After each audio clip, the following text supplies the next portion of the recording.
Well, hello. This edition of Yoga Connections, we're going to explore one of my favorite little flows or series called a warrior flow. And it's composed of 4 different postures. And if you're a regular yoga practitioner, you've probably done this many, many times. But we're going to break it down tonight and explore it in a couple different ways. So the 4 postures that are part of this flow, at least the one that I'm teaching tonight, there's lots of versions. But it starts with Warrior 1, and then we transition into Warrior 2. Then we come into a radiant warrior, or some lineages call it a reverse warrior, and then a side angle pose.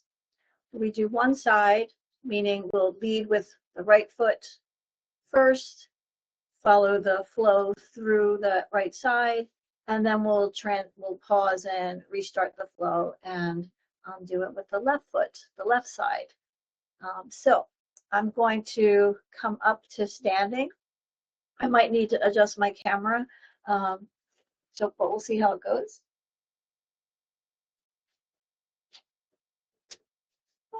Yeah, I think I'm going to adjust it a little bit so you can see my whole self here. All right. So Warrior 1, I'm going to turn sideways so you can see it from that direction. So Warrior 1, we're going to start with the right foot forward. The right knee is going to have a bend, the back left foot. And here's a couple options here. So in the lineage that I studied under, which is Kripalu, we always teach Warrior 1 with the back heel up in the air, but reaching down, which activates all the hamstrings in the back of the leg and the calf muscles. Some lineages teach Warrior 1. Let me turn the other way so you can see this better. Some lineages teach Warrior 1 with the back foot down on the floor, but at an angle. So in Kripalu, the lineage I practice, we say it's more important to keep the hips parallel. And for some folks, when they have this back foot at an angle and planted on the floor, it's a challenge for them to get the hips around facing the same direction. So that's why in Kripalu we have the back leg or the back foot reaching down towards the floor. So you can experiment with your body. You might have the flexibility in your hips to keep that back foot down at the angle. I don't. I've been practicing it this way with my back foot up for 30 some years now. So my body has that muscle memory and it likes it this way.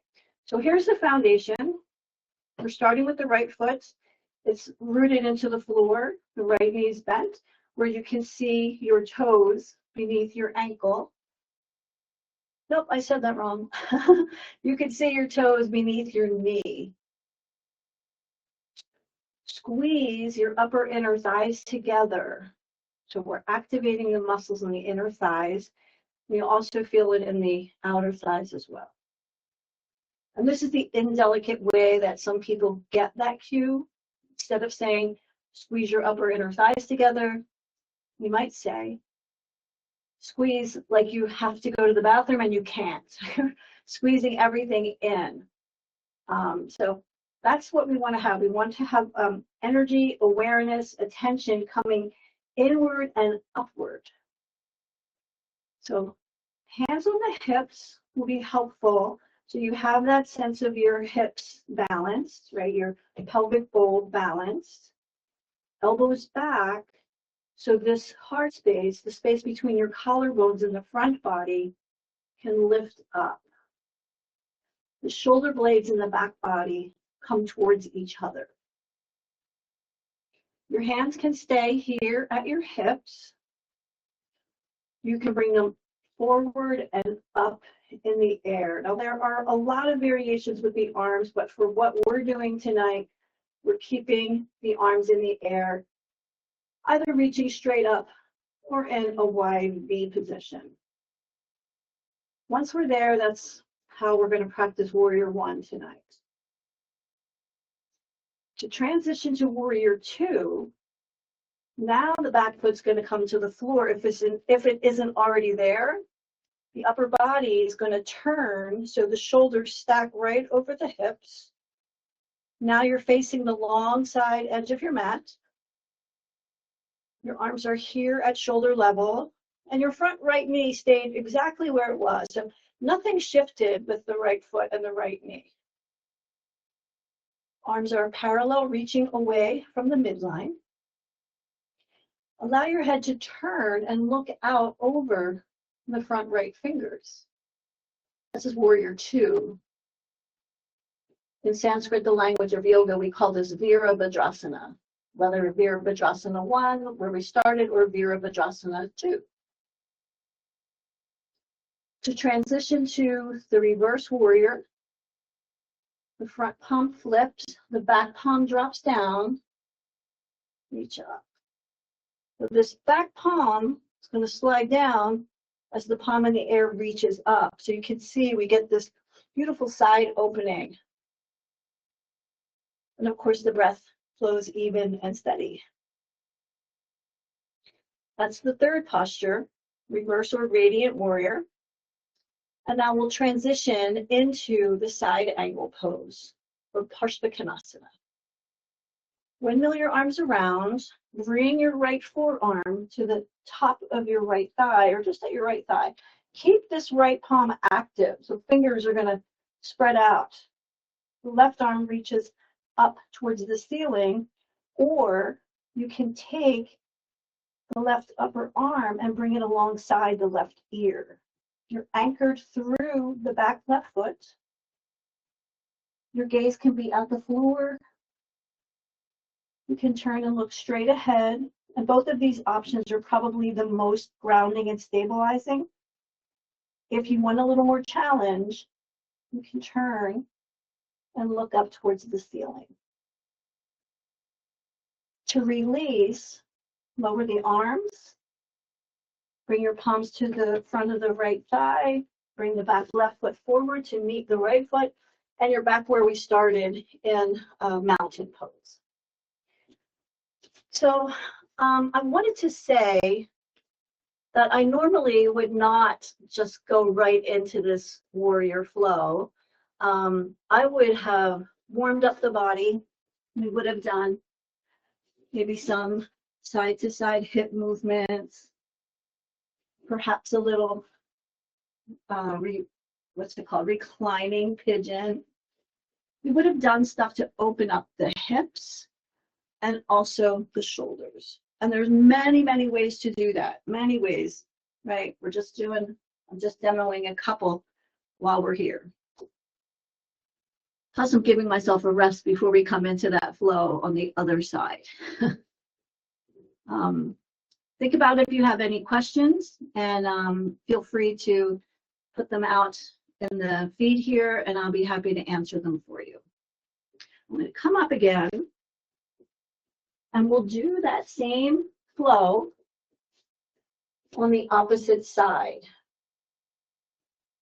So now the left foot comes forward, the right foot is the back foot. Decide how you want to place the back foot. So if you can keep your hips coming straight ahead and still have your back foot on the floor at an angle, go for it.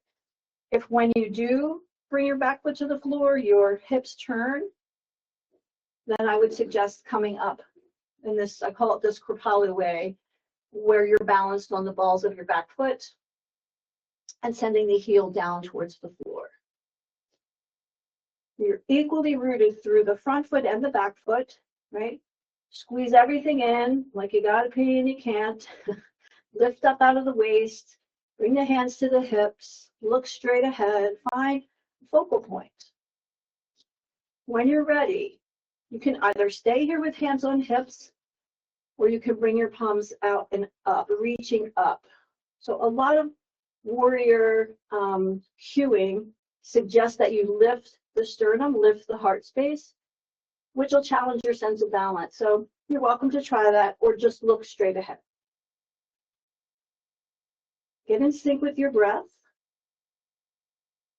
And on an exhalation, lower the arms. At the same time, bring your back foot down to the floor. Your whole side body faces this long side edge of your mat. We're in Warrior 2.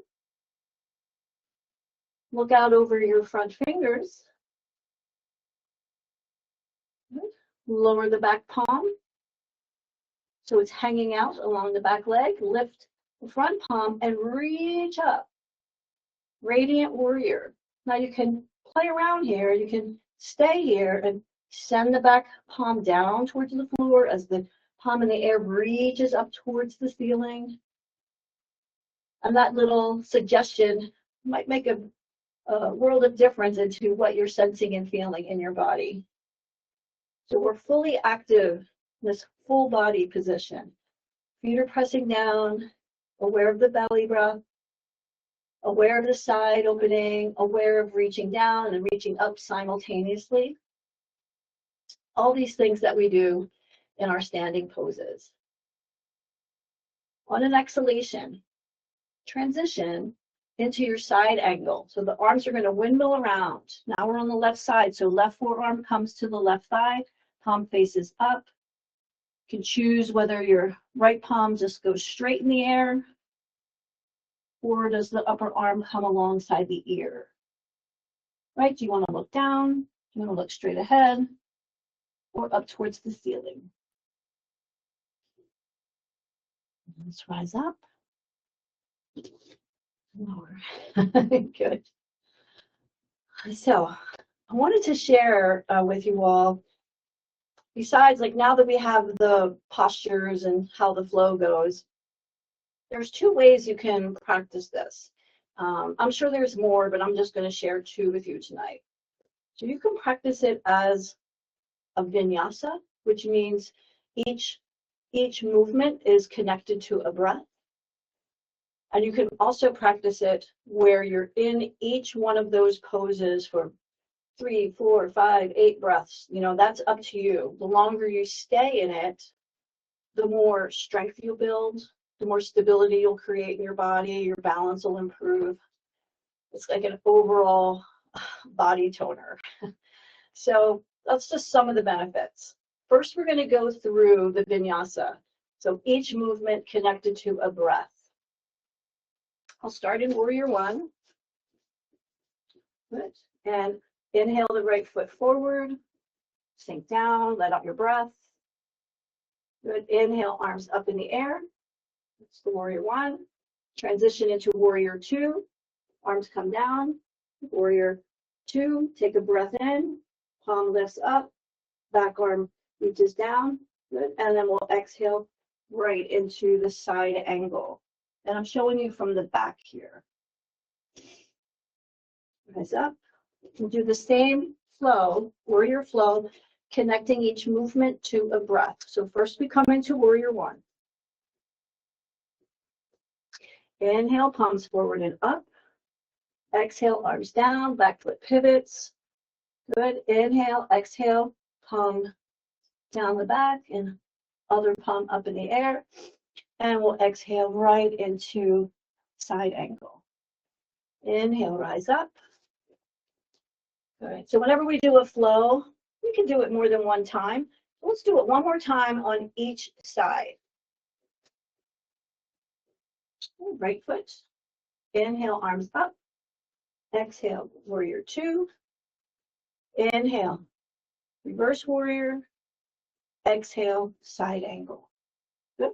Inhale, rise up. Good. Step into Warrior 1. Inhale, up. Exhale, Warrior 2. Inhale, reverse warrior. Exhale, side angle. Good. And then come on back up. So like I said, if you want to build some more stamina, some strength and stability, toning your thighs, your core muscles, just your overall muscle tone, your ability to sustain a pose for longer amounts of time, let's play with that. So we'll stay in each part of the flow for 6 breaths, which might feel like a long time. So if 6 breaths isn't available, come out after 4. All right, let's see how that works. Good. Warrior 1.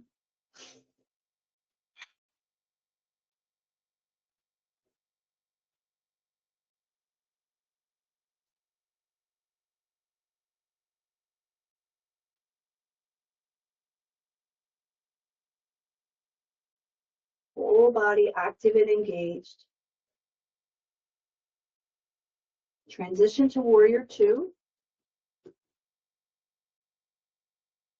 6 breaths.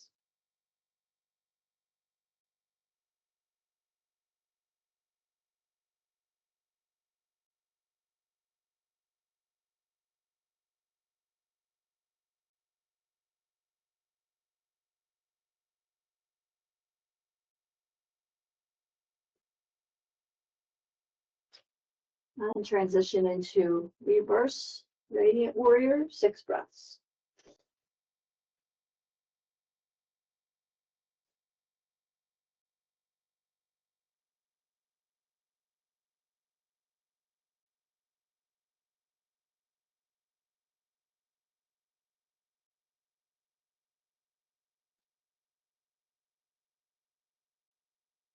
And come right around into the side angle.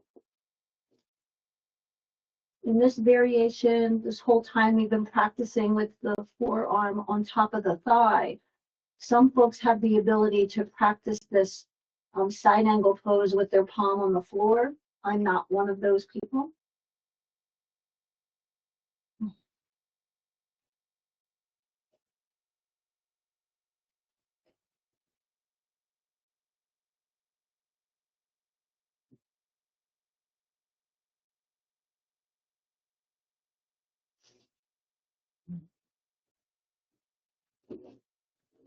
So I think you get the idea. So we're not going to do the other side, but you can experiment with that flow in that mini vinyasa way, or a more stable way where you're sustaining the pose for a little bit longer. And again, you can find what's right for you. 3, 4, 6, maybe 8 breaths. It depends. Everybody's different. So before I sign off on this Yoga Connections, please let me know if you have any questions, any way I can support you in this flow. You can put your questions in the chat.